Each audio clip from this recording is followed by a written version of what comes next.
पूर्ण करून दाखवू। मोठ्या प्रमाणात कामं चालली आहेत। भूमिगत गटार योजनेचं 300 ही सगळी कामं का होऊ शकतायत? नांदेड शहरामध्ये ही कामं आपण का करू शकतो?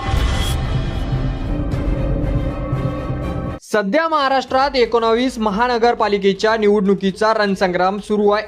प्रत्येक पक्ष आपली पूर्ण ताकद पणाला लावत आहेत।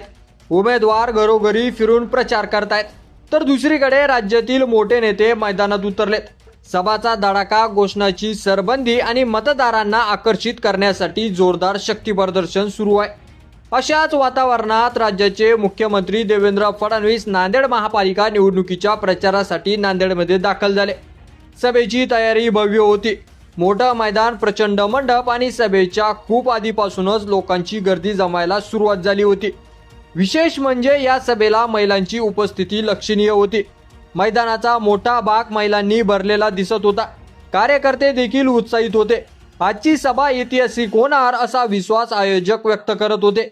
देवेंद्र फडणवीस मंचावर आले, घोषणाचा गजर झाला आणि भाषणाला सुरुवात झाली।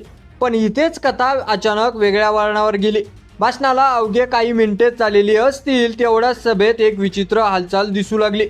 मैदानाच्या एका कोपऱ्यातून महिला उठू लागल्या आणि हळूहळू ती हालचाल मोठ्या प्रमाणात वाढत गेली।